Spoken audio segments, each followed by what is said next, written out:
12 reglas para vivir. Un antídoto al caos por Jordan Peterson. Regla 1. Enderézate y mantén los hombros hacia atrás. Las langostas y el territorio. Si eres como casi todo el mundo, seguro que no sueles pensar en las langostas, a menos que te estés comiendo una. Sin embargo, estos interesantes y deliciosos crustáceos merecen toda nuestra atención. Sus sistemas nerviosos resultan comparativamente simples, con neuronas, las células mágicas del cerebro, grandes y fácilmente observables. Es por eso que la ciencia ha conseguido trazar con gran exactitud el mapa de sus circuitos neuronales, lo que ha servido para comprender la estructura y la función del cerebro y el comportamiento de animales más complejos, incluido el ser humano. En efecto, las langostas tienen mucho más en común contigo de lo que piensas, sobre todo cuando te enfadas y tu cara está tan roja como una de ellas después de cocerla. Jaja. Las langostas viven en el fondo marino. Necesitan contar con una base propia allí, un espacio en el que cazan sus presas y rastrean cualquier resto comestible que haya podido caer como consecuencia del continuo frenesí de masacres que tiene lugar más arriba. Quieren un sitio seguro, donde la caza y la cosecha sean buenas, un hogar. Esto puede suponer un problema, ya que hay muchas langostas. ¿Qué pasa si dos de ellas ocupan al mismo tiempo el mismo territorio en lo más profundo del océano y las dos quieren vivir allí? ¿Qué pasa si hay cientos de langostas que quieren establecerse y criar a una familia precisamente en la misma parcela abarrotada de arena y desechos? Otras criaturas tienen el mismo problema. Por ejemplo, cuando los pájaros cantores migran hacia el norte en primavera, se enfrascan en feroces luchas territoriales. Sus cantos, que tan pacíficos y hermosos resultan al oído humano, son en realidad señales de alarma y gritos de dominación. Un pajarito con grandes aptitudes musicales no es sino un pequeño guerrero que proclama su soberanía. Es el caso del chochín común, un diminuto y energético pájaro cantor insectívoro común en Norteamérica. Cuando llega a un lugar, busca un sitio protegido para construir un nido, a resguardo del viento y la lluvia. Quiere poder encontrar comida en las cercanías y que el emplazamiento resulte atractivo a sus posibles parejas, y también quiere convencer a otros pájaros que quieran competir por ese espacio de que es mejor que no se acerquen. Los pájaros y el territorio. Cuando tenía 10 años, mi padre y yo construimos una casita para una familia de chochines. Parecía un viejo vagón de caravanas y tenía una entrada frontal de tamaño de una moneda, lo que hacía de ella una buena casa para los chochines, que son diminutos, pero no tan buena para otro tipo de pájaros que no podrían entrar. Mi vecina, una anciana, también tenía una casa para pájaros, que le habíamos construido justo por aquel entonces con una vieja bota de goma. Esta otra tenía una entrada lo suficientemente amplia como para que entrara un pájaro del tamaño de un petirrojo, y la señora esperaba con impaciencia el día en que estuviera habitada. Un chochín no tardó en descubrir nuestra casita y se instaló. A lo largo de las primeras semanas de la primavera podíamos escucharlo trinar de forma sostenida, repitiendo su canto una y otra vez. Sin embargo, después de haber construido su nido en la caravana cubierta, el pequeño inquilino empezó a llevar trozos de ramas a la bota de nuestra vecina y consiguió lienarla de tal forma que ningún otro pájaro, grande o pequeño, podía entrar. A nuestra vecina no le hizo mucha gracia este ataque preventivo, pero tampoco se podía hacer gran cosa. Si quitamos todo, limpiamos la bota y volvemos a colocarla en el árbol, decía mi padre, seguro que vuelve a llenarla de palitos. Los chochines son pequeños y muy monos, pero no tienen compasión. El invierno anterior me había roto la pierna esquiando, mi primera caída cuesta abajo, y me habían pagado cierta cantidad de un seguro escolar creado para premiar a los niños más torpes y desgraciados. Con ese dinero me compré una grabadora de cassettes, que para la época era un prodigio de tecnología punta. Mi padre me sugirió que saliera al jardín, grabara el canto del chochín y que luego lo reprodujera para ver qué pasaba. Así que salí bajo el brillante sol de primavera y grabé unos cuantos minutos al chochín mientras significaba musicalmente su furiosa reivindicación territorial. Después le hice escuchar su propio canto. Entonces ese pajarito, que es como la tercera parte de un gorrión, se lanzó en picado sobre mí y mi cassette, abalanzándose una y otra vez a escasos milímetros del altavoz.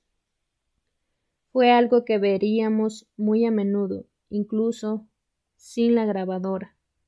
Si un pájaro más grande se atrevía a posarse y descansar en cualquiera de los árboles que quedaban cerca de la casita, muy probablemente acabaría desalojado por un pequeño kamikaze.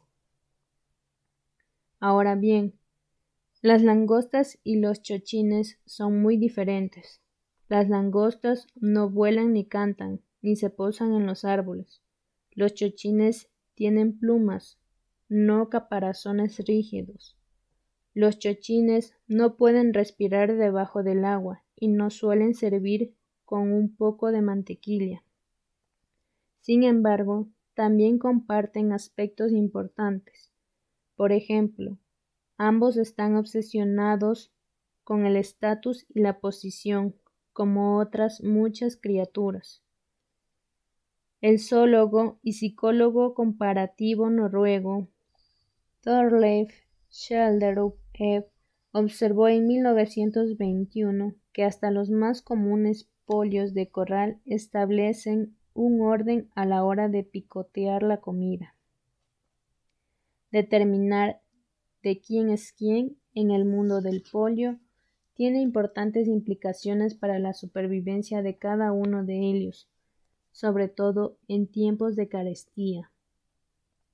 Los pájaros, que gozan de la prioridad para acceder a cualquier comida que se eche, son las estrellas del corral. Después vienen los segundones, los secuaces parásitos y los imitadores. Por último, les toca a los polios de tercera fila, y así hasta que llega el turno de los pobres zarapastrosos, medio desplumados y picoteados por los otros, que ocupan el estrato más bajo, los intocables de la jerarquía aviar. Los polios, como en las afueras de las grandes ciudades, viven de forma comunal, no así los pájaros cantores, como los chochines, que sin embargo sí que reproducen una jerarquía de dominación, en su caso más extendida sobre el territorio. Los pájaros más astutos, fuertes, sanos y afortunados ocupan el mejor terreno y lo defienden. Por eso son los que tienen mayores probabilidades de atraer a las mejores parejas y de engendrar crías que sobrevivan y prosperen. La protección contra el viento, la lluvia y los depredadores, así como el fácil acceso a la mejor comida, dan lugar a una existencia menos estresante. El territorio cuenta y hay poca diferencia entre los derechos territoriales y el estatus social. Es a menudo una cuestión de vida o muerte. Si una enfermedad aviar se propaga por una comunidad de pájaros cantores bien estratificada, serán los especímenes menos dominantes y más sometidos a presión, esto es, aquellos que ocupan los peldaños inferiores del mundo de las aves, los que tengan más probabilidades de caer enfermos y morir. Es lo mismo que sucede en las comunidades humanas, cuando los virus, como la gripe aviar, se expande por el planeta. Los pobres y vulnerables siempre son los primeros en morir y en mayores cantidades. Son también mucho más propensos a contraer enfermedades no contagiosas, como el cáncer, la diabetes o las cardiopatías.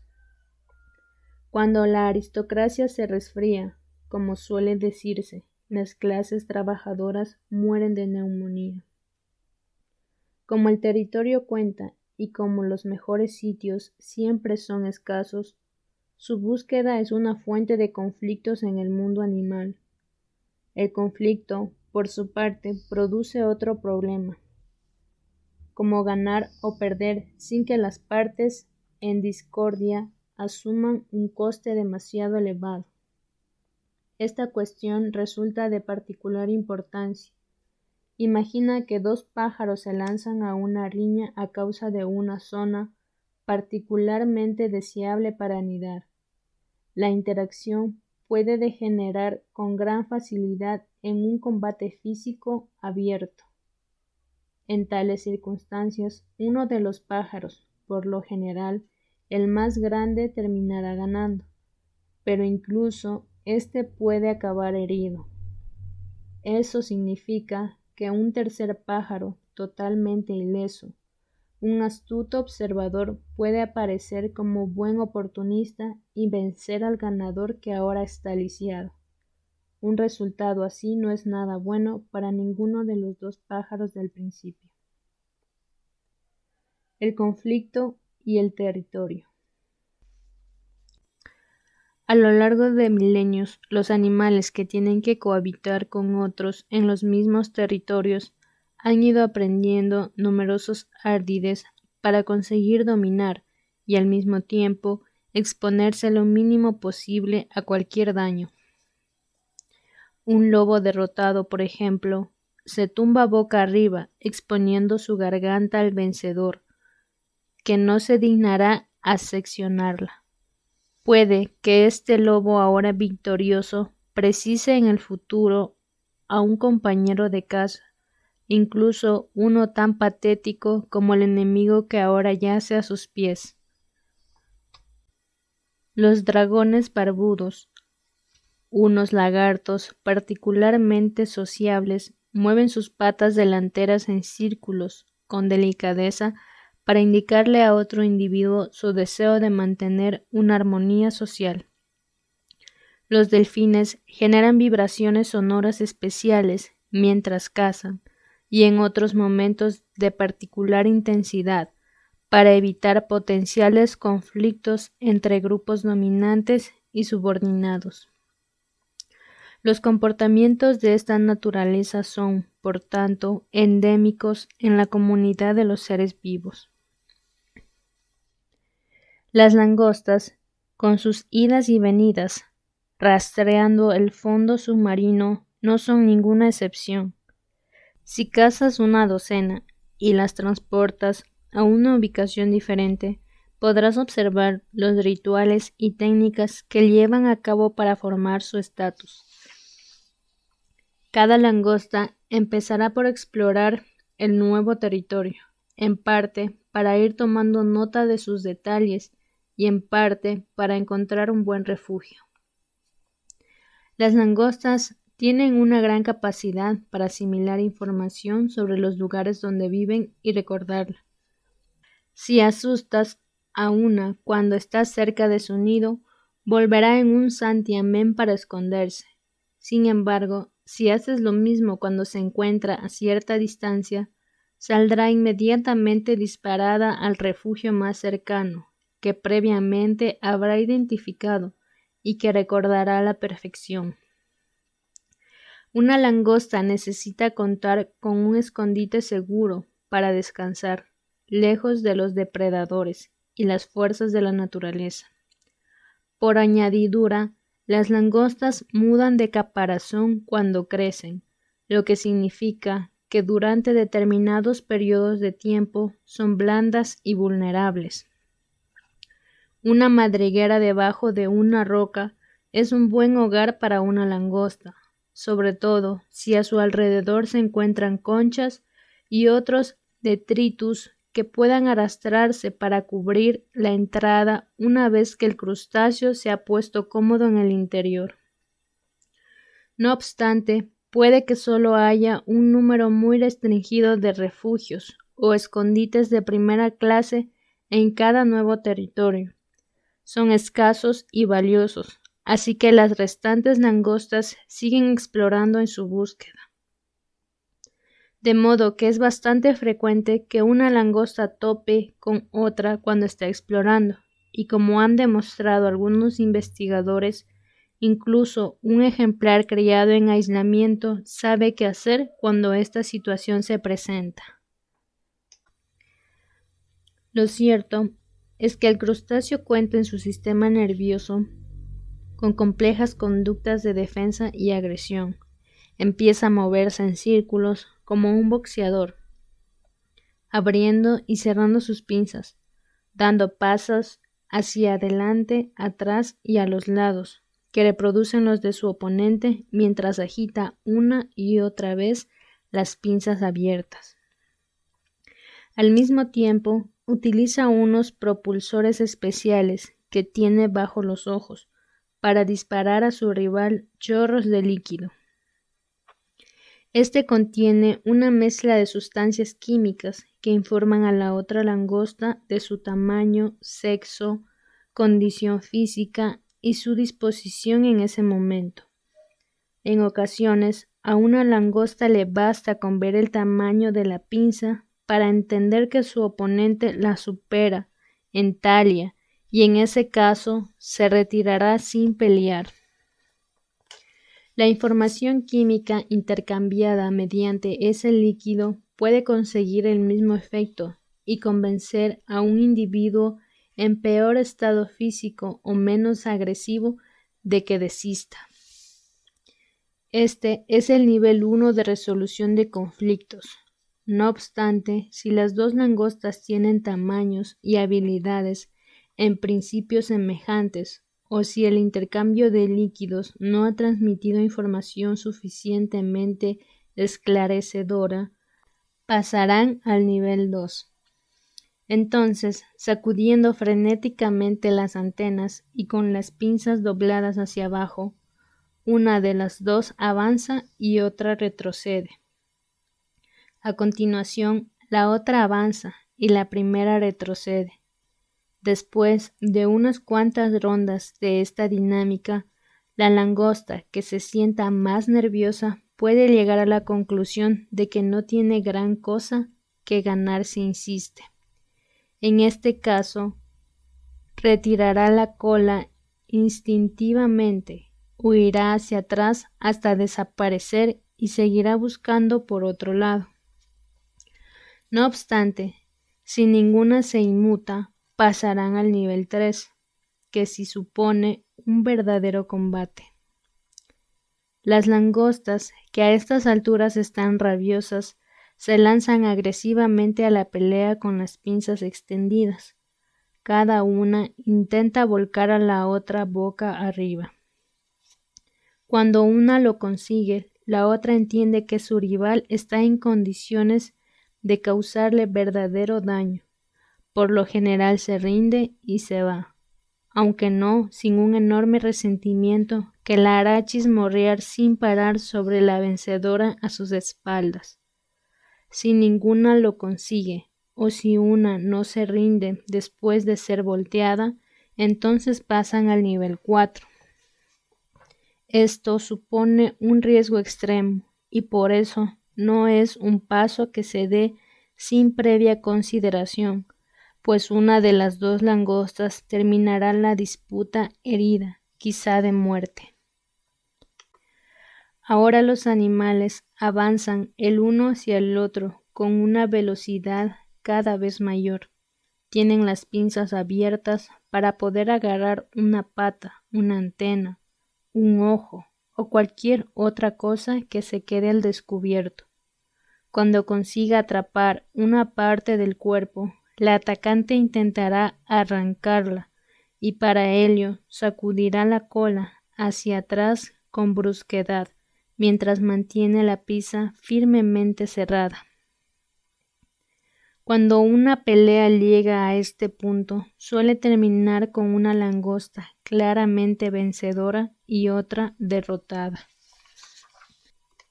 Esta última difícilmente sobrevivirá, sobre todo si se mantiene en el territorio ocupado por la otra, que ahora es una enemiga mortal.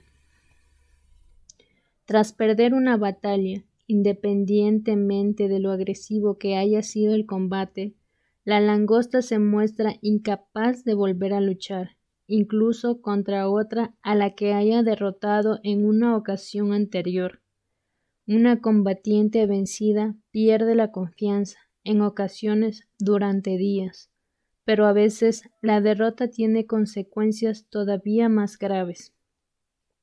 Si una langosta dominante pierde el combate de forma lacerante, su cerebro básicamente se disuelve y acto seguido se desarrolla otro nuevo, un cerebro de individuo subordinado, más apropiado para la posición inferior que ahora ocupa.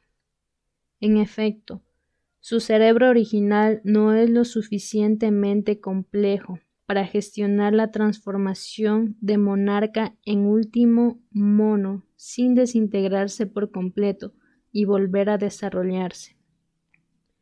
Cualquiera que haya sentido una dolorosa transformación tras sufrir un duro revés amoroso o profesional puede sentirse hasta cierto punto identificado con ese crustáceo que una vez lo dominaba todo.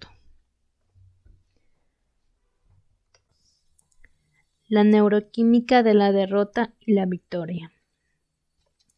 El cerebro de una langosta derrotada es muy distinto del de una ganadora, lo que se refleja en sus correspondientes posturas.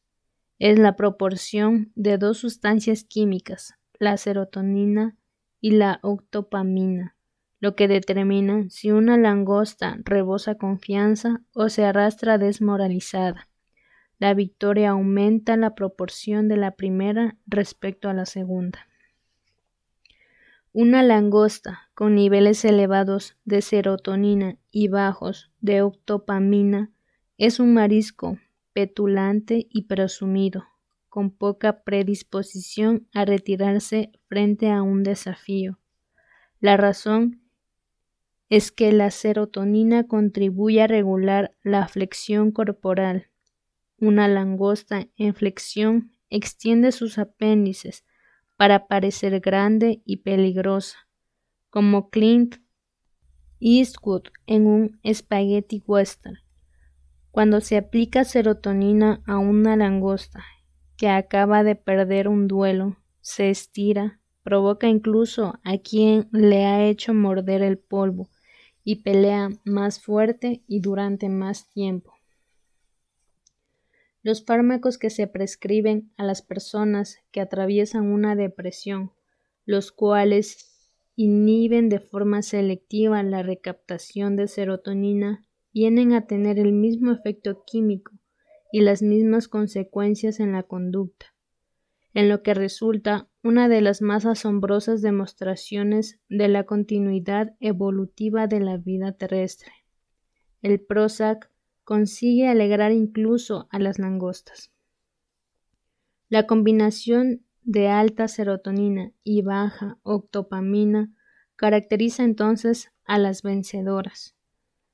La configuración neuroquímica opuesta, con una proporción elevada de octopamina respecto a la serotonina, produce langostas con pinta de perdedoras, contraídas, inhibidas, mustias y escurridizas, de las que andarían merodeando en un cruce callejero y se esfumarían en cuanto se anunciaría una bronca.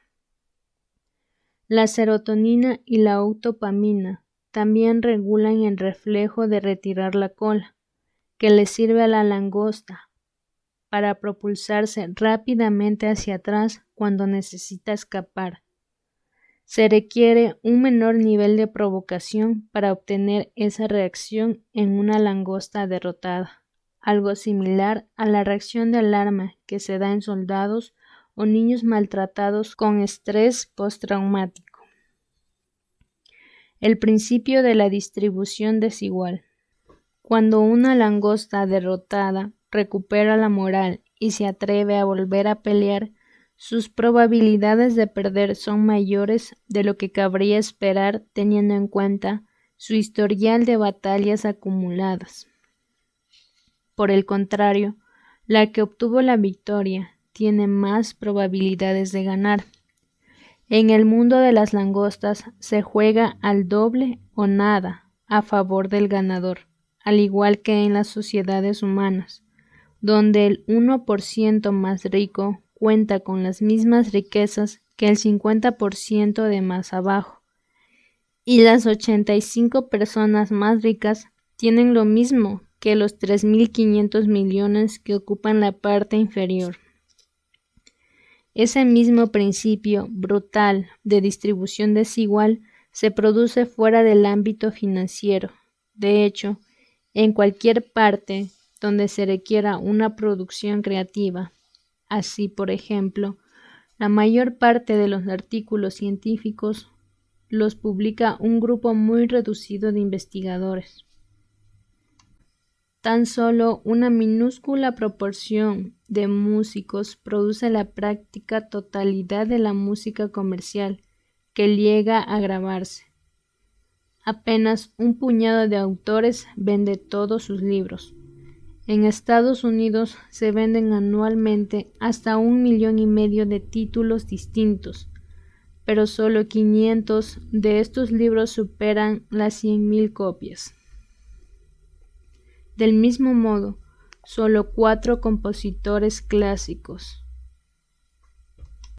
Bach, Beethoven, Mozart y Tchaikovsky, escribieron casi toda la música que hoy tocan las orquestas modernas.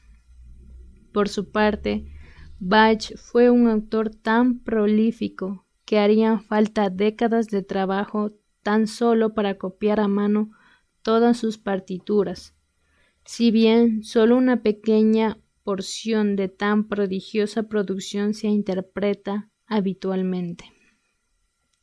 Algo similar ocurre con la producción de los otros 3 miembros del equipo de los compositores acaparadores.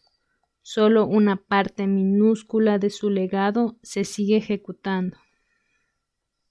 Así pues, una pequeña parte de la música compuesta por una pequeña parte de todos los compositores clásicos de toda la historia viene a construir la práctica totalidad de la música clásica que el mundo conoce y aprecia. A este principio se le suele llamar la ley de Price, en honor a Derek Sola Price, el investigador que descubrió su aplicación científica en 1963. Puede representarse con un diagrama con forma aproximada de L, con el número de personas en el eje vertical y la productividad o los recursos en el horizontal. En realidad, el principio básico se había descubierto mucho antes. El polímata italiano Vilfredo Pareto, 1848-1923, advirtió su aplicabilidad a la distribución de la riqueza a principios del siglo XX, una posibilidad que parece funcionar de forma apropiada para cualquier sociedad posible, al margen de su forma de gobierno. Se aplica también a la población de ciudades. Tan solo unas cuantas concentran a casi todos los habitantes del mundo, la masa de los cuerpos celestes. Unos pocos la acaparan y la frecuencia de palabras de una lengua. El 90% de la comunicación se produce utilizando solo 500 palabras, entre otras muchas cosas. También se lo conoce en ocasiones como el principio de Mateo. Mateo 25-29, en alusión a la que quizá sea la máxima más contundente de las atribuidas a Jesucristo, porque al que tiene se le dará y le sobrará, pero al que no tiene se le quitará hasta lo que tiene. Sabes que eres el Hijo de Dios cuando tus máximas afectan incluso a los crustáceos. Volviendo a lo nuestro, irascible marisco, a las langostas no les hace falta tantearse mucho para saber con quién pueden meterse y a quién es mejor evitar. Una vez que lo saben, la jerarquía resultante es extremadamente estable. Todo lo que la vencedora tiene que hacer después de ganar es sacudir sus antenas amenazantemente, y la antigua rival se esfumará dejando tras de sí una nube de arena. Una langosta debilitada no se rebelará, aceptará su estatus inferior y mantendrá las patas pegadas al cuerpo. Por el contrario, la langosta que ocupa la posición superior, por lo que cuenta con el mejor refugio y puede descansar plácidamente tras una buena comida, se jactará de su dominación sobre el territorio, sacando a las langostas subordinadas de sus refugios durante la noche, tan solo para recordarles quién es la que manda. Todas las chicas. Las langostas hembras, que también luchan a conciencia por el territorio durante las fases de su vida relacionadas con la maternidad, identifican al macho dominante con rapidez y acto seguido pasan a sentir por él una irresistible atracción. Es, en mi opinión, una estrategia brillante que otras hembras de diferentes especies también utilizan, incluidas las humanas. En vez de llevar a cabo la ardua labor computacional de identificar al mejor hombre, las mujeres dejan la tarea en manos de cálculos automáticos de la jerarquía dominante. Así, dejan que los hombres se peleen y eligen a sus favoritos entre los que quedan más arriba. Viene a ser lo mismo que sucede con el mercado bursátil, donde el valor de cualquier empresa se estima en función de la competencia. Cuando las hembras se disponen a cambiar de caparazón y a ablandarse un poco, empiezan a interesarse por el apareamiento. Primero rondan por la zona del macho dominante, emanando fragancias afrodisíacas en un intento por seducirlo, puesto que la agresividad es la base de su éxito. Tenderá a reaccionar de una forma dominante e irascible. Además, es bien grande, está sano y tiene poder, con lo que no es labor fácil conseguir que deje las peleas y se interese por la búsqueda de pareja. No obstante, si la seducción triunfa, cambiará su comportamiento con la hembra. Es como el equivalente en versión langosta de 50 sombras de Grey, uno de los libros más vendidos de la historia, y el enésimo ejemplo de romance estereotípico a la Bella y la Bestia. Este es el patrón de conducta continuamente representado en las fantasías literarias, sexualmente explícitas, que son tan populares entre las mujeres, como las sugerentes imágenes de desnudos lo son entre los hombres. Habría que señalar aún así que la mera fuerza física constituye una base inestable para construir un dominio duradero, tal y como el primatólogo holandés Frans de Waal se ha esforzado en demostrar. Entre los grupos de chimpancés que estudió, los machos que conseguían dominar a largo término eran los que conseguían complementar su superioridad física con atributos más sofisticados. Al fin y al cabo, hasta el déspota chimpancé más brutal puede ser derrocado por dos oponentes que sean cada uno un 75% tan crueles como él. Así pues, los machos que permanecen en lo más alto son los que forman coaliciones recíprocas con sus subordinados y los que prestan particular atención a las hembras y a las crías del grupo. El truco político de ir besando a bebés tiene millones de años, pero las langostas todavía se encuentran en un estado primitivo en comparación con ellos, de modo que el argumento de la bella y la bestia les basta. Así, una vez que la bestia ha sido convenientemente seducida, la langosta hembra que lo ha conseguido se desviste, se desprende de su caparazón y queda peligrosamente blanda, vulnerable y lista para aparearse. En el momento adecuado, el macho, que ahora se ha vuelto un amante atento, deposita una bolsa de esperma en el receptáculo correspondiente. Durante las 2 o 3 semanas siguientes, la hembra queda rondando cerca mientras su cubierta va endureciéndose, otro fenómeno que no es del todo desconocido en el mundo de los humanos.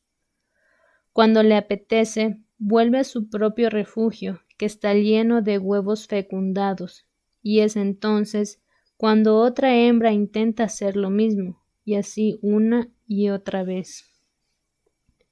El macho dominante, con su postura erguida y confiada, no solo consigue la caza envidiada y el mejor acceso al terreno de caza, también se queda con las chicas. Realmente el éxito merece mucho más la pena cuando eres una langosta macho.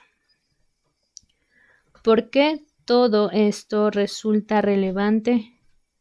Por un número increíble de razones, al margen de las que resultan cómicamente obvias. En primer lugar, sabemos que las langostas llevan aquí, de una forma u otra, más de 350 millones de años, lo que verdaderamente es mucho tiempo.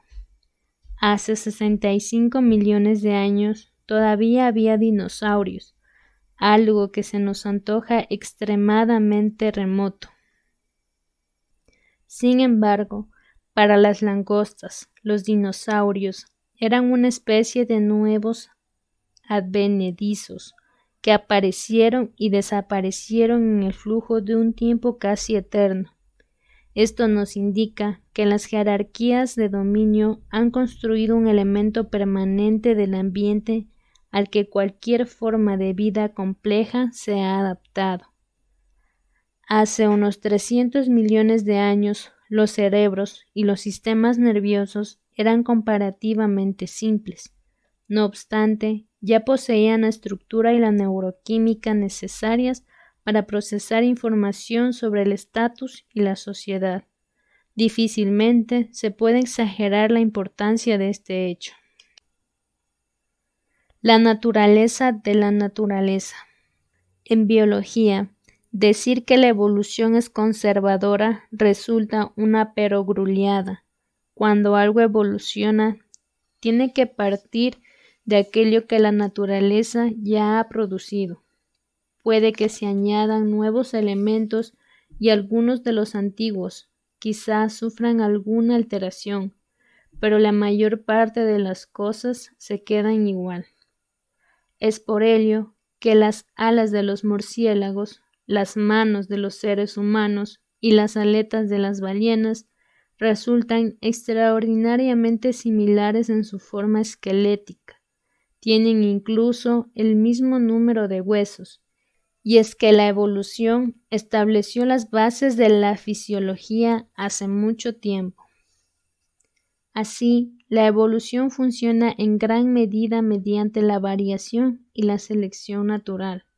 La variación existe por muchos motivos, como la mezcla de genes, por decirlo de forma simple, o la mutación aleatoria, y es por esa variación que los individuos de una misma especie son diferentes.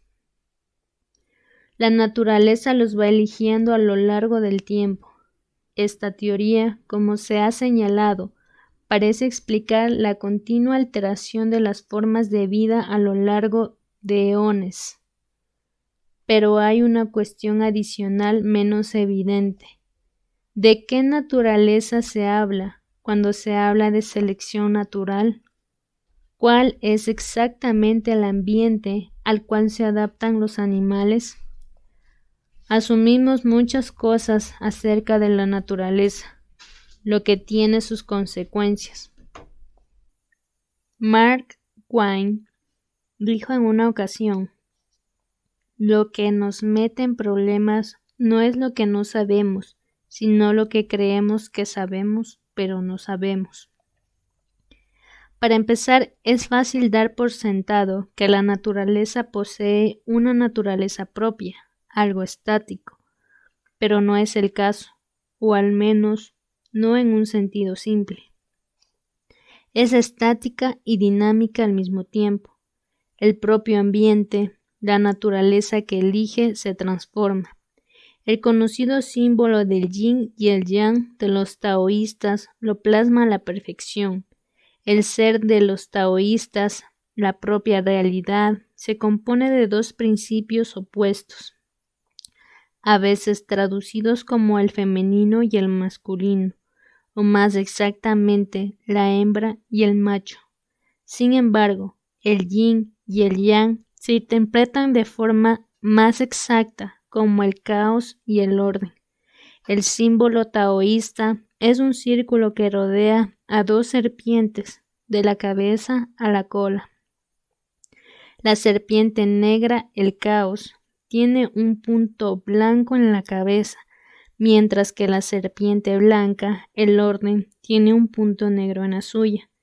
Esto se debe a que el caos y el orden son intercambiables y al mismo tiempo eternamente yuxtapuestos. No hay nada tan absolutamente cierto que no pueda variar. Incluso el Sol tiene ciclos de inestabilidad.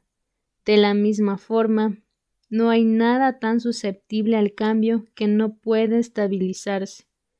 Toda revolución engendra un nuevo orden y toda muerte es, al mismo tiempo, una metamorfosis. De este modo, considerar la naturaleza como algo puramente estático conduce a importantes errores de comprensión. La naturaleza selecciona. La idea de selección contiene implícitamente la de idoneidad, y es la idoneidad lo que se selecciona.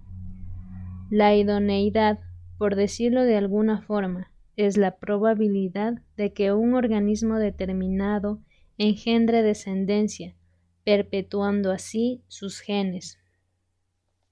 Lo idóneo de la idoneidad es, pues, la correspondencia que se establece entre los atributos del organismo y lo que exige el ambiente. Si se conceptualiza esa exigencia como algo estático, es decir, si se considera la naturaleza como algo eterno e inmutable, entonces la evolución resulta ser una serie interminable de mejoras lineales, y la idoneidad algo a lo que los seres vivos van acercándose gradualmente a través de las épocas. La aún poderosa idea victoriana del progreso evolutivo, que tiene al ser humano en su cúspide, es una consecuencia parcial de este modelo de naturaleza. Genera la noción errónea de que la selección natural tiene un destino, una idoneidad cada vez mayor respecto al ambiente, y que se puede concebir como un punto fijo. Pero la naturaleza, el agente que elige, no es un elector estático, no en un sentido simple. La naturaleza se viste de forma diferente para cada ocasión y varía como una partitura musical, algo que en parte explica la honda capacidad para transmitir significado que posee la música. A medida que el ambiente que acoge a una especie se transforma y cambia, los atributos que hacen que un individuo consiga sobrevivir y reproducirse también se transforman y cambian.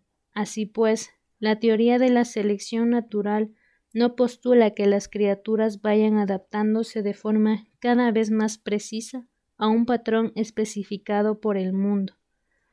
Más bien, las criaturas mantienen un baile con la naturaleza, aunque eso sí, uno mortal. En mi reino, dice la reina de corazones, en Alicia a través del espejo, necesitas correr con todas tus fuerzas si pretendes permanecer en el mismo lugar. Nadie triunfa quedándose quieto, por muy bien pertrechado que esté. La naturaleza tampoco es simplemente dinámica. Algunos de sus elementos cambian rápido, pero se encuentran inmersos en otras estructuras que se transforman con más lentitud, algo que también suele suceder con la música. Las hojas cambian más rápido que los árboles más rápido que los bosques, y el tiempo cambia más rápido que el clima. Si no fuera así, la moderación evolutiva no funcionaría, puesto que la morfología básica de los brazos y las manos tendría que cambiar tan rápido como el tamaño de los huesos o la función de los dedos. Es el caos dentro de un orden, a su vez dentro de otro caos que se encuentra inscrito en un orden superior. El orden que resulta más real es el que cambia menos, pero no es necesariamente el que se ve con mayor facilidad. Cuando el observador se fija en la hoja, pierde la perspectiva del árbol, y cuando repara en éste, deja de percibir el bosque. Así, algunas de las cosas que resultan más reales, como la sempiterna jerarquía de dominación, no pueden verse de forma alguna. También es un terror conceptualizar la naturaleza de forma romántica. Los urbanitas ricos y modernos, sumidos en su universo de cemento abrasador, recrean el ambiente natural como algo inmaculado y paradisiaco, como un paisaje del impresionismo francés. El activismo ecologista, aún más idealista en sus planteamientos, concibe la naturaleza como algo perfecto y armónicamente equilibrado, exento de las perturbaciones y depredaciones propias de la humanidad. Lamentablemente, el ambiente también lo componen la elefantiasis o la lombriz de Guinea, mejor no hablar de ella, los mosquitos anófeles y la malaria, las sequías mortíferas, el SIDA y la peste negra. No fantaseamos sobre la belleza de estos aspectos de la naturaleza, aunque son igual de reales que los elementos asociados a nuestra visión del Edén. De hecho, es precisamente a causa de la existencia de estas cosas que intentamos cambiar lo que nos rodea, proteger a nuestros hijos, construir ciudades y sistemas de transporte, cultivar comida y generar electricidad. Si la madre naturaleza no se mostrara tan delicada a acabar con nosotros, nos resultaría mucho más fácil vivir en total armonía con lo que dispone. Y esto nos conduce al tercer concepto erróneo, que la naturaleza es algo completamente segregado de los constructos culturales que han surgido en ella. El orden dentro del caos y el orden del ser resulta más natural cuanto más se prolonga, puesto que la naturaleza es lo que selecciona, y cuanto más larga sea la existencia de un atributo determinado, más tiempo ha tenido que ser seleccionado y para afectar a la vida. No importa si se trata de un aspecto físico y biológico o bien social y cultural. Lo único que cuenta desde una perspectiva darwinista es la permanencia, y lo cierto es que las jerarquías de dominación por muy sociales o culturales que puedan parecer, llevan presentes 500 millones de años. Es algo permanente, es real. Esta jerarquía no es el capitalismo, ni tampoco el comunismo. No es el complejo militar industrial, ni el patriarcado. Ese artefacto cultural desechable, maleable y arbitrario no es ni siquiera una creación humana, o no lo es en el sentido más profundo. Es, por el contrario, un atributo casi eterno del ambiente, y gran parte de lo que se denuncia en estas otras manifestaciones más efímeras no es sino un resultado de su existencia inalterable. Todos nosotros, el nosotros soberano del que está presente desde el principio de la vida, hemos vivido una jerarquía de dominación durante mucho, mucho tiempo. Ya estábamos compitiendo por una posición antes de tener piel, manos, pulmones o huesos. Así, hay pocas cosas más naturales que la cultura. Las jerarquías de dominación son más antiguas que los árboles.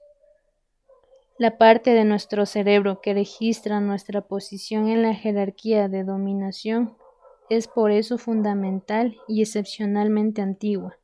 Es un sistema de control esencial que modela nuestras percepciones, valores, emociones, pensamientos y acciones.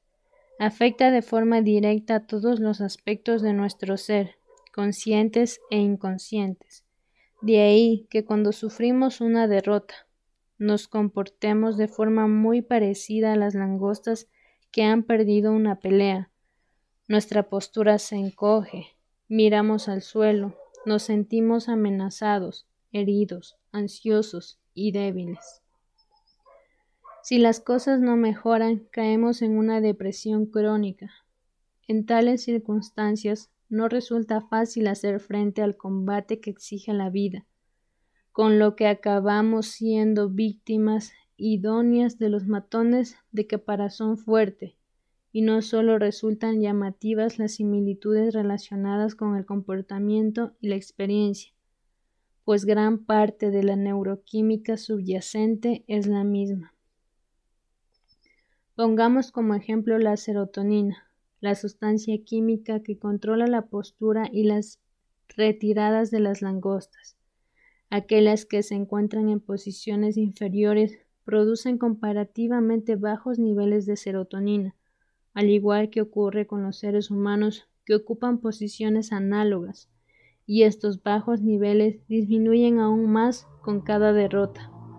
Una baja serotonina significa menos confianza en uno mismo, significa una mayor respuesta al estrés y mayores dificultades para reaccionar ante una emergencia.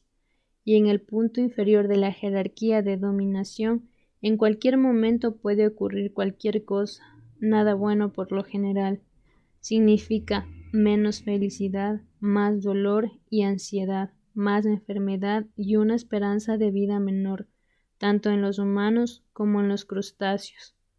Los puestos superiores en la jerarquía de dominación y los altos niveles de serotonina, que suelen ir parejos, se caracterizan por menos enfermedades, miseria y muerte, incluso cuando se mantienen constantes factores como los ingresos totales, o bien el número de restos comestibles en descomposición que puedes conseguir. Difícilmente se puede exagerar la importancia de este hecho. Arriba y abajo. Hay una calculadora espantosamente instintiva en lo más profundo de tu interior, en la base misma de tu cerebro, muy por debajo de tus pensamientos y sentimientos. Controla con toda exactitud dónde te sitúas en la sociedad. Pongamos, por ejemplo, en una escala de 1 a 10, si estás en el número 1, en el nivel más elevado de estatus, eres un triunfador absoluto. Si eres macho, tienes acceso preferente a los mejores lugares para vivir y a la comida de mejor calidad. Cuentas con infinitas oportunidades para el contacto romántico y sexual. Eres una langosta de éxito y las hembras más atractivas se pelean para conseguir tu atención. Si eres una hembra, tienes acceso a muchos pretendientes de gran calidad, altos, fuertes y simétricos, creativos de confianza, honestos y generosos. Y como tu compañero macho dominante, competirás de forma feroz, incluso despiadada, para mantener o mejorar tu posición en la igualmente competitiva jerarquía de las hembras para aparearse, aunque resulta mucho menos probable que para ello recurras a la agresión física. Hay muchos recursos verbales y estrategias a tu disposición, como por ejemplo la denigración de las oponentes, y puedes muy bien convertirte en una experta en su uso. Si por el contrario te encuentras en lo más bajo de la escala, en el 10, independientemente de tu sexo, no tienes ningún lugar donde vivir, o ninguno bueno. Tu comida es horrible, y eso, cuando consigues comer, tu estado físico y mental es malo, y no suscitas el menor interés romántico a nadie, a no ser que compartan tu nivel de desesperación. Tienes más probabilidades de contraer una enfermedad, envejecer con rapidez y morir joven, y pocos, en el mejor de los casos, llorarán tu desaparición. Puede que ni siquiera el dinero te resulte útil, no sabrás cómo utilizarlo, porque es complicado hacerlo de forma apropiada, sobre todo cuando no se está familiarizado con su uso. El dinero te expondrá a tentaciones peligrosas de drogas y alcohol, que resultan mucho más gratificantes cuando uno se ha visto privado de placeres durante mucho tiempo. El dinero también te convertirá en presa de depredadores y psicópatas, que prosperan explotando a quien se encuentra en los estratos más bajos de la sociedad. El fondo de la jerarquía de dominación es en verdad un lugar horrible y peligroso. La parte prehistórica de tu cerebro especializada en evaluar la dominación presta atención a cómo te tratan las otras personas. A partir de estos indicios, emite una estimación de tu valor y te asigna un estatus. Si tus colegas te consideran de poco valor, este dispositivo reduce la serotonina disponible y así te vuelves un individuo mucho más reactivo física y psicológicamente a cualquier circunstancia o acontecimiento que pueda suscitar emoción, sobre todo si es negativa. Y lo cierto es que necesitas esa reactividad, ya que los imprevistos son mucho más comunes cuando te encuentras abajo del todo y lo fundamental es sobrevivir. Desgraciadamente, esta sobreexcitación, esta alerta constante, consume mucha energía valiosa y muchos recursos físicos. Este tipo de respuesta no es otra cosa que lo que todo el mundo conoce como estrés, y no se trata en absoluto de algo que sea exclusiva o incluso principalmente psicológico. Es más bien un reflejo de las auténticas limitaciones que imponen unas circunstancias desafortunadas. Cuando se vive en lo más bajo de la escala, el viejo dispositivo del cerebro asume que incluso el menor contratiempo imprevisto puede desencadenar una sucesión incontrolable de acontecimientos negativos que habrá que afrontar a solas, ya que en los márgenes de la sociedad es difícil contar con amistades que resulten útiles. Así pues, físicamente tendrás que sacrificar una y otra vez lo que en otras circunstancias podrías reservar para el futuro. En cambio, lo invertirás en un estado de alarma y en la posibilidad de reaccionar de forma inmediata en el presente. Cuando no sabes qué hacer, hay que estar preparado para cualquier cosa, por si acaso. Es como sentarse en el coche y pisar con toda la fuerza al mismo tiempo el acelerador y el freno. Si algo así se lleva demasiado lejos, todo se viene abajo. El viejo dispositivo incluso cerrará tu sistema inmunitario, agotando ahora mismo en las crisis actuales toda la energía y los recursos necesarios para tu salud futura. Algo así hace que una persona sea impulsiva, de modo que te abalanzarás sobre cualquier oportunidad pasajera que surja de emparejarte o cualquier posible fuente de placer, por mucho que resulte mediocre, lamentable o ilegal. Será mucho más probable que vivas en el filo de la navaja cada vez que se intuya alguna oportunidad de gozar. Las exigencias físicas de esta alerta permanente te desgastarán en todos los sentidos posibles. Si por el contrario disfrutas de un estatus elevado, los mecanismos fríos y antediluvianos del dispositivo entienden que te encuentras en un nicho estable, productivo y seguro, y cuentas con un sólido respaldo social. Considera así que no resulta muy probable que algo te pueda perjudicar, e incluso lo descarta. El cambio puede plantear una oportunidad en vez de un desastre. Así, la serotonina fluye a raudales, lo cual refuerza tu confianza y tu tranquilidad, te hace erguirte y te aleja de la alarma constante, puesto que tu posición es segura. Es probable que el futuro te sonría, con lo que merece la pena pensar a largo plazo y considerar proyectos para un mañana mejor. No tienes que asirte de forma desesperada a cualquier migaja que te lance la fortuna, porque puedes esperar de forma realista que te sigan llegando oportunidades positivas. Puedes postergar la satisfacción sin tener que renunciar a ella de forma permanente. Te puedes permitir ser un ciudadano que reflexiona y que despierta confianza. Error. Sin embargo, en ocasiones el mecanismo del dispositivo falla. Su funcionamiento puede verse alterado, por ejemplo, por hábitos alimenticios o de sueño erráticos, o quizá la incertidumbre lo sorprenda. El cuerpo, con sus diversos organismos, tiene que funcionar como una orquesta bien entrenada.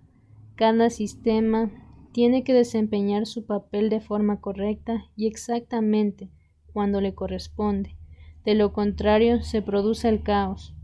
Por eso, las rutinas resultan tan necesarias.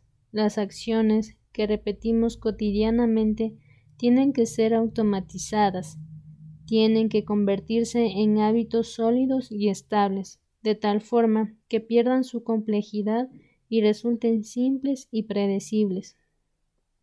Es algo que se puede percibir con particular claridad en el caso de los niños pequeños, que son juguetones y encantadores cuando mantienen ritmos de descanso y comida estables, pero que se vuelven criaturas llorosas e insufribles cuando no lo hacen. Por eso lo primero que siempre pregunto a mis clientes clínicos es cómo duermen. Se levantan por la mañana aproximadamente a la misma hora a la que se levanta la mayoría de la gente y lo hacen cada día. Si responden que no, eso es lo primero que propongo solucionar. No importa tanto si siempre se acuestan a la misma hora, pero sí que es necesario mantener hábitos constantes para levantarse. No se puede tratar la ansiedad o la depresión si el paciente mantiene rutinas imprevisibles. Los sistemas que medían las emociones negativas están estrechamente relacionados con los ritmos circadianos, que son rigurosamente psíquicos. En segundo lugar, pregunto por el desayuno. Recomiendo a mis clientes que tomen un desayuno bien cargado de grasa y proteínas, tan pronto como puedan por la mañana, sin simples carbohidratos ni azúcares, ya que se digieren demasiado rápido y producen un pico de glucosa, seguido de un rápido descenso.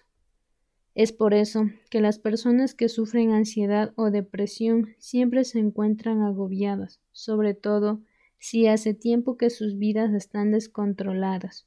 Sus cuerpos están preparados para segregar insulina en cantidades elevadas si realizan cualquier actividad de una cierta complejidad o esfuerzo.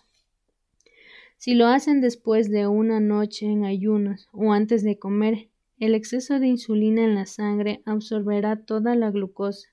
Entonces ataca la hipoglicemia y se vuelven psicológicamente inestables y siguen así el resto del día, ya que sus sistemas no se pueden reiniciar hasta que han dormido. He tenido muchos clientes cuya ansiedad acababa reduciéndose a niveles subclínicos.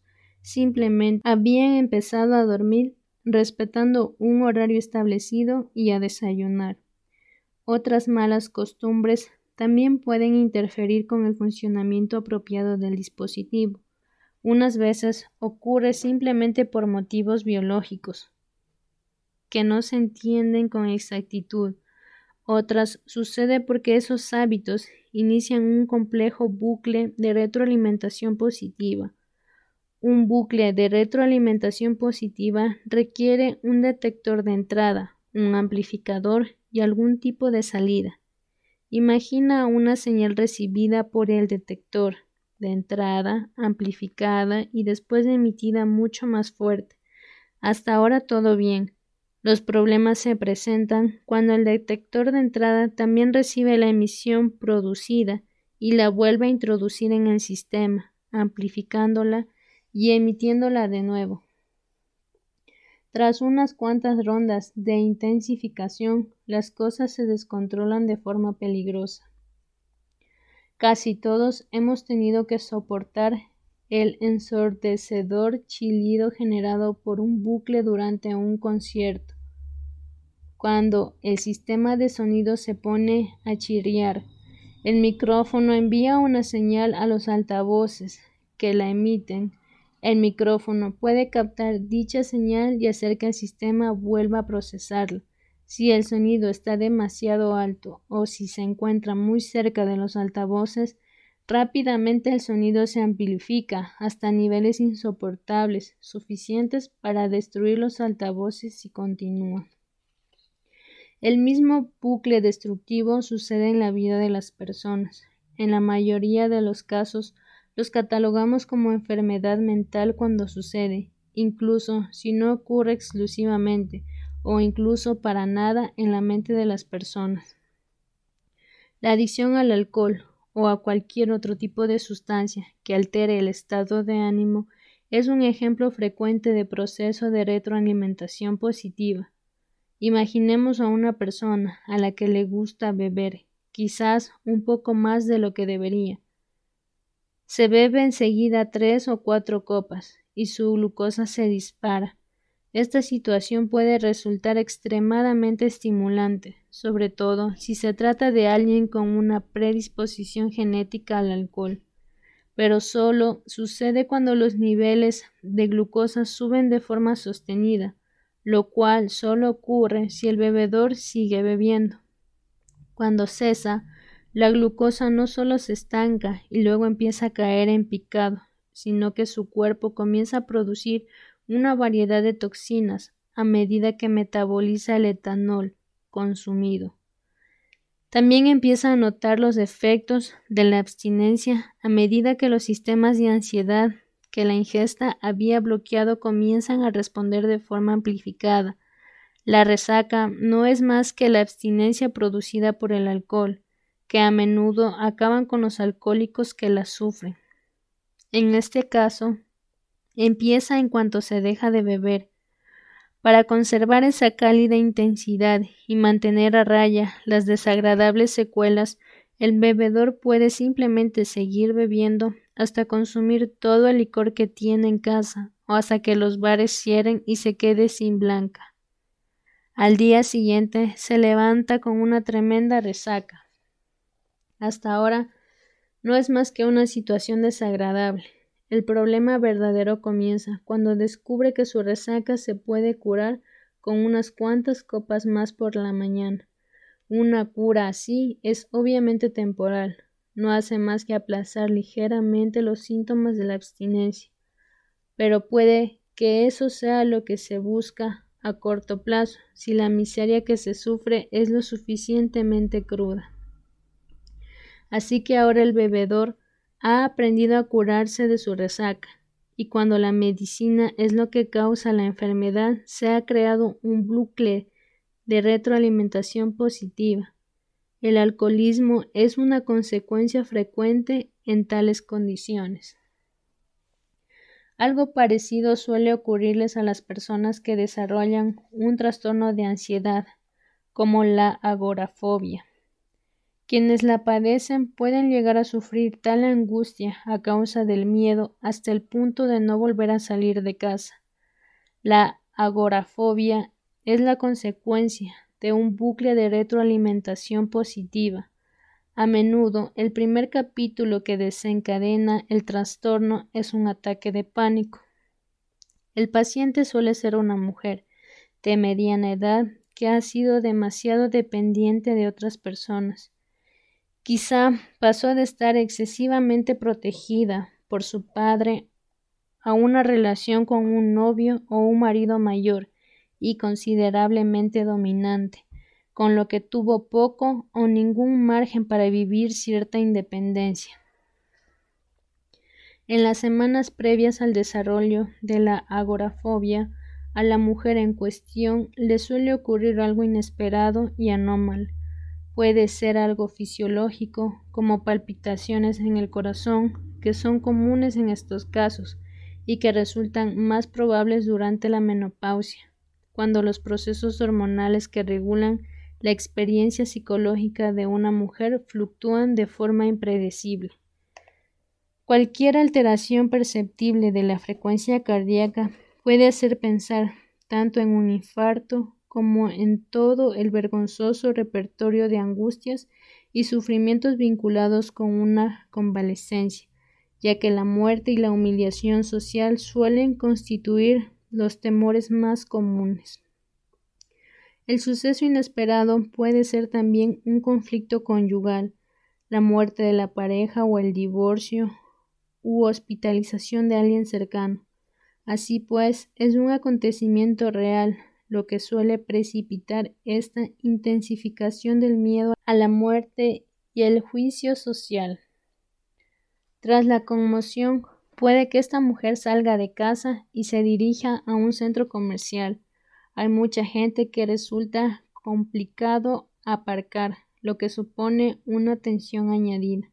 Los pensamientos acerca de su vulnerabilidad que la rondan tras la reciente experiencia desagradable resurgen con fuerza y desencadenan ansiedad. Su frecuencia cardíaca aumenta y empieza a respirar de forma rápida y superficial. Siente cómo sus latidos se aceleran y comienza a preguntarse si está sufriendo un infarto. Este pensamiento genera todavía más ansiedad, así que respira de forma más entrecortada, lo que aumenta su nivel de dióxido de carbono en sangre. Su ritmo cardíaco vuelve a acelerarse a causa del miedo creciente. Se da cuenta que su ritmo cardíaco aumenta de nuevo. Y ¡pum! Aquí está el bucle de retroalimentación positiva. Enseguida la ansiedad se transforma en pánico, sentimiento que regula un sistema cerebral diferente que está diseñado para las amenazas más serias y que pueden activarse por un exceso de miedo. Entonces la mujer se ve superada por sus síntomas y se dirige a urgencias, donde tras una espera llena de angustia se le examina la función cardíaca. No hay nada fuera de lo normal, pero ella no se queda más tranquila. Aunque todavía hace falta otro bucle de retroalimentación positiva para transformar esa desagradable experiencia en una verdadera agorafobia, la siguiente vez que tiene que ir al centro comercial siente angustia, recordando lo que ocurrió en su anterior visita, pero va de todas formas. En el camino siente su corazón latir y así se desata otro ciclo de ansiedad y preocupación. Para anticiparse al pánico, evita el agobio del centro comercial y vuelve a casa. Pero ahora los sistemas de ansiedad de su cerebro registran que ha huido del centro comercial y llegan a la conclusión de que ese tipo de desplazamiento resulta verdaderamente peligroso. Nuestros sistemas de ansiedad son sumamente prácticos y asumen que cualquier cosa de la que huyes es peligrosa. Prueba de ello es, evidentemente, que has salido huyendo. Así que a partir de ahora, el centro comercial queda marcado como un lugar demasiado peligroso, o bien la nueva agorafobia. Se etiqueta a sí misma como demasiado frágil para acercarse al centro comercial. Quizá no ha llegado todavía a un nivel que le suponga verdaderos problemas. No en vano hay otros lugares donde comprar, pero quizás el supermercado del vecindario se parezca lo suficientemente al centro comercial para generar una respuesta similar cuando vaya, y en ese caso se volverá a retirar. A partir de este momento, el supermercado ocupa la misma categoría y después le toca a la tienda de la esquina. Después son los buses, los taxis y los metros, y en poco tiempo cualquier sitio. La agorafobia puede llegar a sentir miedo en su propia casa, de la que huiría si pudiera. Enseguida queda enclaustrada entre sus cuatro paredes. Cualquier huida motivada por la ansiedad hace que todo aquello de lo que el individuo ha salido huyendo genere más ansiedad. Una huida motivada por ansiedad empequeñece a la persona al tiempo que agranda un mundo lleno de peligros. Existen numerosos sistemas de interacción entre el cerebro y el cuerpo y el mundo social que pueden quedar atrapados en bucles de retroalimentación positiva. Las personas que sufren depresión, por ejemplo, pueden empezar a sentirse inútiles, verdaderas cargas para los demás, al mismo tiempo que están desgarradas por el dolor. Así pues, se distancian de la familia y las amistades, un alejamiento que aumenta su soledad y su aislamiento, y la probabilidad de sentirse cargas inútiles. Entonces se alejan más. De este modo, la depresión entra en una espiral creciente. Si alguien sufre en algún momento de su vida un duro golpe, un trauma, el dispositivo de dominación puede transformarse de tal forma que probablemente acabe generando más dolor. Es algo que les ocurre a menudo a los adultos que fueron víctimas de bullying durante su infancia o adolescencia. Se vuelven personas ansiosas que se enfadan con facilidad, se protegen a sí mismas poniéndose a la defensa y evitando el contacto visual directo, que puede interpretarse como un desafío de dominación. Algo así significa que el daño causado por el bullying juvenil sufrido, la merma de estatus y confianza, puede continuar incluso después de que dicho abuso haya terminado. En los casos más simples, quienes eran objeto de intimidaciones maduran y consiguen ocupar posiciones de éxito y reconocimiento. Ahora bien, no son enteramente conscientes de ello, puesto que mantienen sus adaptaciones psicológicas a la realidad anterior, que ahora resultan contraproducentes y les hacen sentir más estrés e incertidumbre de lo necesario. Pero en casos más complejos, la asunción de subordinación no solo lleva a la persona a sentir más estrés e incertidumbre de lo necesario, sino que además, al mantenerse en una posición de sumisión, se sigue estando sujeto al mismo tipo de acoso por parte de los abusones que subsisten en el mundo adulto, por mucho que sean muy pocos y no suelan salirse con la suya. En este tipo de situaciones, la consecuencia psicológica del bullying pasado aumenta la probabilidad de que se mantenga en el presente. Si bien objetivamente no tendrá que ser así, teniendo en cuenta la madurez, la reubicación geográfica, la formación recibida o la mejora en el estatus más objetivo. Crecer. A veces la gente es víctima de diferentes tipos de abuso porque no es capaz de responder a la agresión, algo que suele sucederles a las personas que físicamente son más débiles que sus oponentes. Durante la infancia supone una de las causas más comunes de bullying. No en vano, el niño más duro de 6 años no tiene nada que hacer frente a otro de 9.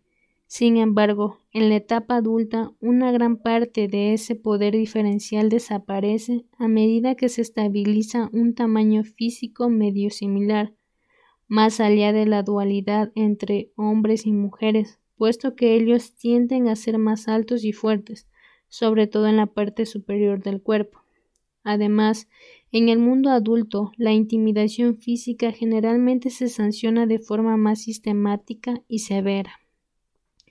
Pero a pesar de ello, algunas personas siguen siendo objeto de abusos porque no responden a la agresión. Es algo que suele ocurrirles a personas con tendencia a la compasión y el sacrificio, sobre todo si son dadas a las emociones negativas y si emiten numerosos gemidos de sufrimiento cuando algún sádico se enfrenta a ellos. De hecho, los niños que lloran con mayor facilidad son más frecuentemente objeto de bullying. También le sucede a personas que por un motivo u otro han decidido que cualquier tipo de comportamiento hostil, incluso el enfado, es moralmente condenable. He visto a gente dotada de una fina sensibilidad para detectar los pequeños actos de tiranía y la competitividad agresiva, reprimir en foro interno todo tipo de emociones que puedan generar comportamientos de este tipo. A menudo se trata de personas cuyos padres eran particularmente coléricos y controladores, pero hay que tener en cuenta que las fuerzas psicológicas nunca son unidimensionales en su significado, de tal modo que un potencial verdaderamente formidable para la rabia y la agresividad más despiadadas pueden equilibrarse, redirigiendo esas fuerzas primordiales para alzarse contra la opresión, manifestar la verdad e impulsar el avance en tiempos de lucha, incertidumbre y peligros, reprimiendo su capacidad agresiva con una camisa de fuerza, embebida de la moral más rígida. Las personas piadosas y sacrificadas, además de ingenuas y fáciles de explotar, no pueden recurrir a la rabia legítima y apropiada que necesitan para defenderse. Cuando puedes morder, normalmente no tienes que hacerlo si se ha integrado de forma conveniente. La capacidad de responder a la agresión en realidad reduce la posibilidad de tener que recurrir a la violencia. Cuando uno empieza el ciclo de opresión, puedes decir no y hacerlo de forma convincente, es decir, expresando la negativa con claridad y contundencia. El margen de acción que le queda al opresor está claramente acotado. Las fuerzas de la tiranía se expanden de forma inexorable para ocupar el espacio que se les deja. Quien se niega a ejecutar las acciones apropiadas para proteger su territorio queda expuesto al abuso de la misma forma que los que realmente no pueden defender sus derechos a causa de una verdadera incapacidad o un desequilibrio objetivo de fuerzas. Las personas ingenuas e indefensas tienden a enfocar sus percepciones y acciones a partir de axiomas simples. La gente es por lo general buena, nadie quiere hacer daño a nadie, la amenaza y desde luego el uso de la fuerza, física o no, está mal. Pero estos axiomas se derrumban, o algo peor, cuando aparece alguien realmente malintencionado. Algo peor significa que los pensamientos ingenuos pueden convertirse en una invitación abierta al abuso, porque quien tiene la intención de hacer daño se ha especializado en identificar a quien piensa de esa manera. En tales condiciones es necesario volver a calibrar estos axiomas. En mi práctica clínica, a estos pacientes convencidos de que las buenas personas nunca se enfadan, a menudo les hago pensar acerca de las realidades objetivas de sus propios resentimientos. A nadie le gusta que lo ataquen, pero a menudo hay gente que lo aguanta durante demasiado tiempo, así que les hago ver su resentimiento, en primer lugar, como rabia, y acto seguido, como una indicación de que hay que decir o hacer algo, un tema que para empezar es una cuestión de honestidad. Después presento esa acción como parte de una fuerza que mantiene a raya la tiranía, tanto a nivel social como individual. Muchos aparatos burocráticos cuentan con sus pequeños déspotas que generan reglas y procedimientos innecesarios, tan solo para demostrar y afianzar su poder.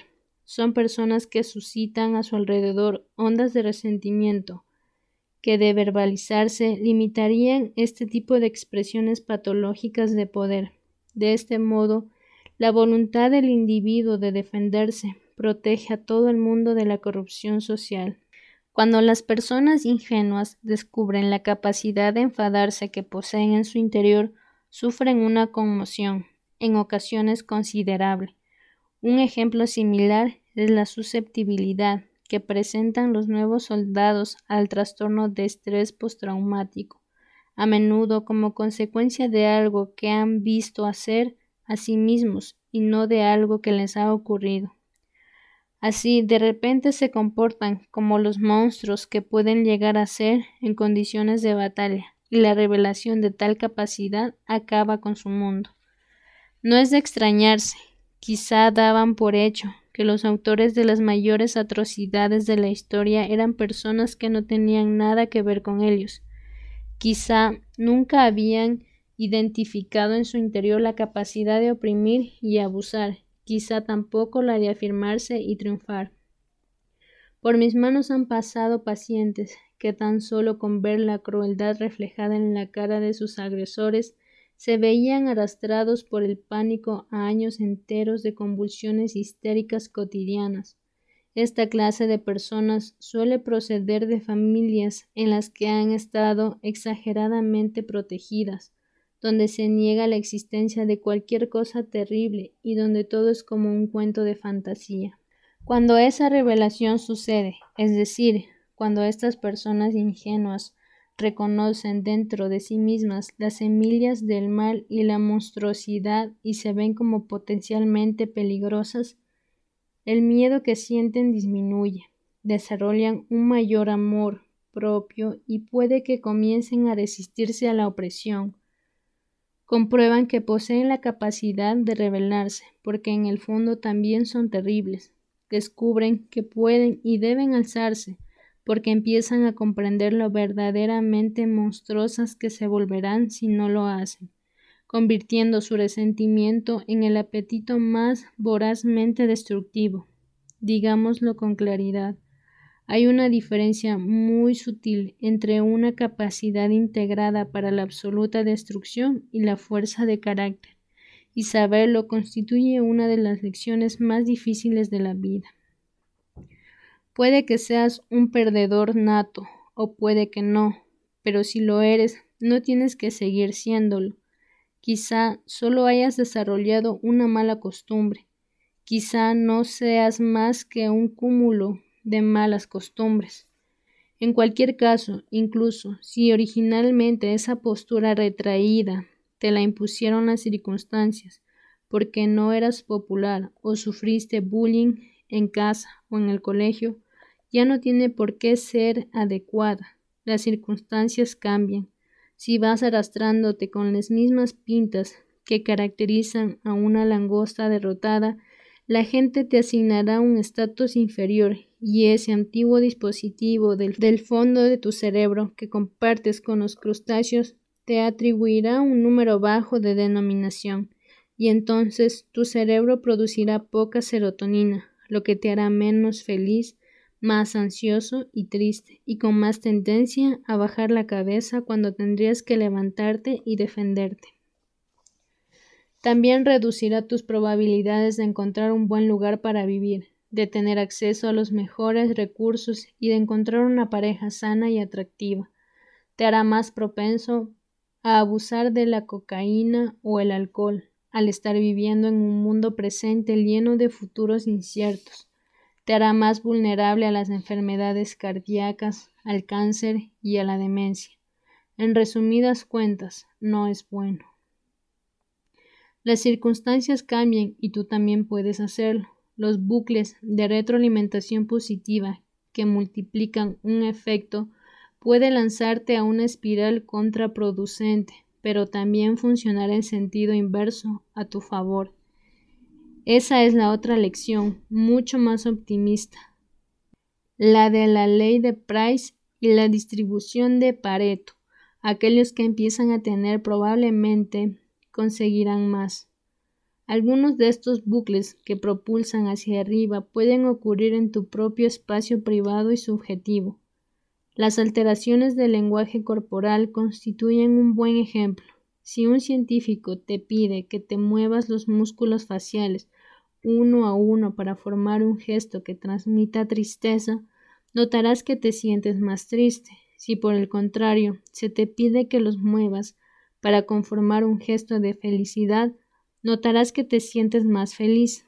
La emoción es en parte una expresión corporal y puede amplificarse o atenuarse mediante esa expresión.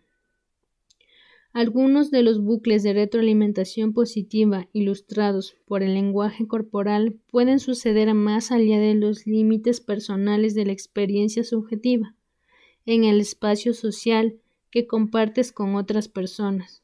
Si, por ejemplo, adoptas una mala postura, si te desplomas al sentarte con los hombros arqueados hacia adelante, el pecho encogido, transmitiendo la sensación de alguien insignificante, derrotado e inútil, que en teoría se protege de un ataque por la espalda, entonces te sentirás insignificante, derrotado e inútil, y las reacciones de los demás amplificarán esa sensación. Las personas, como las langostas, se tantean entre sí, en parte fijándose en sus posturas. Si te presentas como alguien derrotado, la gente se comportará contigo como con alguien que está perdiendo. Si comienzas a erguirte, la gente te mirará y te tratará de forma distinta. Puedes objetar que el fondo es algo real y que hay que tocar fondo también lo es. Y no basta con cambiar de postura para alterar algo así. Si te encuentras en la posición número 10, enderezándote y proyectando una imagen dominante, puede que tan solo llames la atención de quien quiere volver a hundirte. Y no te falta razón. Pero mantenerse erguido con los hombros hacia atrás no es algo exclusivamente físico, porque no solo eres un cuerpo, también eres un espíritu, una psique. Erguirse físicamente también implica, invoca y supone erguirse metafísicamente. Erguirse significa aceptar voluntariamente la carga del ser. Tu sistema nervioso responde de una forma totalmente distinta cuando afrontas las dificultades vitales de forma voluntaria, porque en vez de prepararte para una catástrofe, lo que haces es asumir un desafío. Ves el tesoro que esconde el dragón en vez de derrumbarte aterrado cuando el dragón se manifiesta frente a ti. Das un paso hacia adelante para ocupar una posición en la jerarquía de dominación y ocupas tu territorio, manifestando tu disposición de defenderlo, expandirlo y transformarlo. Todo esto puede ocurrir de forma efectiva o simbólica como una reestructuración física o conceptual. Mantenerse erguido con los hombros hacia atrás es aceptar con los ojos bien abiertos la terrible responsabilidad que supone vivir. Significa que decides voluntariamente transformar el caos de lo potencial en las realidades de un orden habitable. Significa que asumes la carga de la vulnerabilidad consciente y que aceptas el final del paraíso inconsciente de la infancia, desde donde apenas se comprende qué significa ser mortal. Significa que te comprometes por propia voluntad con los sacrificios necesarios para generar una realidad productiva y significativa. Significa, como se decía antiguamente, comportarse para satisfacer a Dios. Mantenerse erguido con los hombros hacia atrás significa construir el arca que protege al mundo del diluvio, guiar a tu pueblo a través del desierto después de haber escapado de la tiranía, abandonar la comodidad del hogar y divulgar el mensaje profético entre quienes ignoran a las viudas y a los niños. Significa cargar con la cruz que marca la X, ese lugar donde tú y el ser os cruzáis de forma estremecedora. Significa derribar un régimen muerto, rígido y demasiado tiránico, y lanzarlo de vuelta al caos en el que se generó. Significa encarar la incertidumbre resultante y establecer a continuación un orden mejor, dotado de más significado y más productivo. Así que presta atención a tu postura, deja de arcarte, enderézate, di lo que piensas, deja claro lo que quieres, como si tuvieras derecho a conseguirlo, al menos el mismo que los demás. Anda con la cabeza bien alta y mira al frente con franqueza. Atrévete a ser un peligro. Haz que la serotonina fluya a raudales a través de las vías neuronales que arden a la espera de su efecto tranquilizante.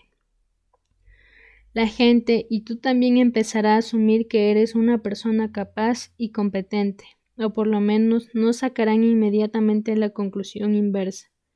Y esas nuevas respuestas positivas te darán ánimo y empezarás a sentir menos angustia. Te resultará entonces más fácil prestar atención a las sutiles claves que se intercambian en la comunicación social. Tus conversaciones fluirán de forma más natural, con menos pausas embarazosas, y así te será más fácil conocer a gente, interactuar e impresionar. Todo esto no solo aumentará notablemente la probabilidad de que te pasen cosas buenas, sino que conseguirá que esas cosas buenas te hagan sentir aún mejor cuando sucedan. Con nuevos ánimos, con más fuerzas, puede que decidas abrazar el ser y hacer lo posible para que se desarrolle y mejore. Con más fuerza puede que seas capaz de aguantar de pie incluso durante la enfermedad de un ser querido, incluso tras la muerte de un familiar, y dejar que los demás se apoyen en tu fuerza, cuando de lo contrario se hundirían en la desesperación. Con nuevos ánimos, te embarcarás en el viaje de tu vida, brillarás como desde una colina celestial e irás tras el destino que te corresponde. Puede que entonces el significado que posea tu vida baste para mantener a raya la peligrosa influencia de la desesperación existencial, y puede que entonces aceptes la terrible carga del mundo y que sientas alegría. Inspírate en la langosta victoriosa, con sus 350 millones de años de sabiduría,